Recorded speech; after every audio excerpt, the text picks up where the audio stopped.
কিভাবে আগুনটা কি হচ্ছে তা বলতে পারছি না, আগুনটা আমরা বাইরে দেখেছি। আগুনটা তো 15-20 মিনিট হবে। ক্ষয়ক্ষতি হ্যাঁ, কি হলো ক্ষয়ক্ষতি? ক্ষয়ক্ষতি তো ওখানে ভিতরে গেলে বোঝা যাবে কি ক্ষয়ক্ষতি হলো। কিসের ঘর এটা? থানার ব্যারেক। বাস্তবতা ঘটনা দাদা এখানে খেলার চলছে, উদ্বোধন চলছে, ওইখানে ছিলাম, হঠাৎ যদি এখানে আগুন, ওইখান থেকে আমরা ধরে সবাই এসেছি। তা বলতে পারছি না। একটা থানার ব্যারেক ছিল।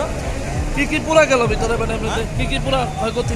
ক্ষয়ক্ষতি তারা ঘুমায় বেডশিট বা ওইসব ব্যারেকের যা যা থাকে, ব্যাট ট্যাট ওইসব হতে পারে, রান্নার জিনিস থাকে। কেউ কি আহত হয়েছে?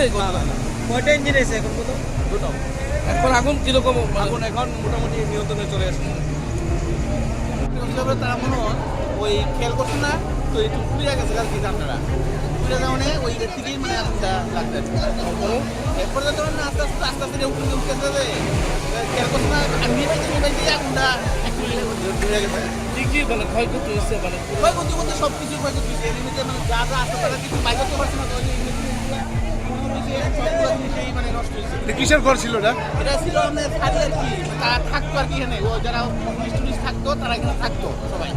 সঙ্গে সঙ্গে কি দমকল ইঞ্জিন ফায়ার সার্ভিস? হ্যাঁ, ফায়ার সার্ভিস সমস্ত গাইছে। এখানে একটা খেলার অনুষ্ঠানও চলছে, খেলার অনুষ্ঠানটা আরম্ভ মানে খালি আরম্ভ হয়েছে, এরকম সময় মানে এই ঘটনাটা চলছে আর কি।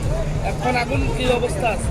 এখন মোটামুটি নিভে গেছে, ফায়ার ব্রিগেড এসে আগুনটা নিভে গেছে, যদিও মানে প্রচণ্ড ক্ষয়ক্ষতি হয়েছে, অনেক ক্ষয়ক্ষতি হয়েছে। এই ঘটনা কেউ আহত হয়েছে? না আহত হচ্ছে না কেউ, এমনিতে তো আহত হচ্ছে না, সব কিছু তো বাইরেও না, কোনো সুবিধা নাই, তো কেউ তো যাইতে আসলে তো ঘরের ভিতরে সঠিক সময় যদি আগুন নিয়ন্ত্রণ না হতো কিরকম অবস্থা? সঠিক না এলে অনেক কিছু ধরে গেল, ফ্যাশনের বাইক করা আছে, ফ্যাশনের বাইক গেলে বলে ফায়ার ব্রিগেড যদি না আসে তাহলে তো ফ্যাশনের বাইক দল লইলা। হ্যাঁ, প্রচুর মানে ক্ষয়ক্ষতি নিলে যদি ফায়ার ব্রিগেডের সময়তে না আইতো আর কি, সময়তে অনেক রক্ষা হয়েছে আর কি। মানে এতে মানে খুব ভালো হয়েছে, ফায়ার ব্রিগেড আইছে, মানে ফ্যাশনের বাড়ি করতে পারছে।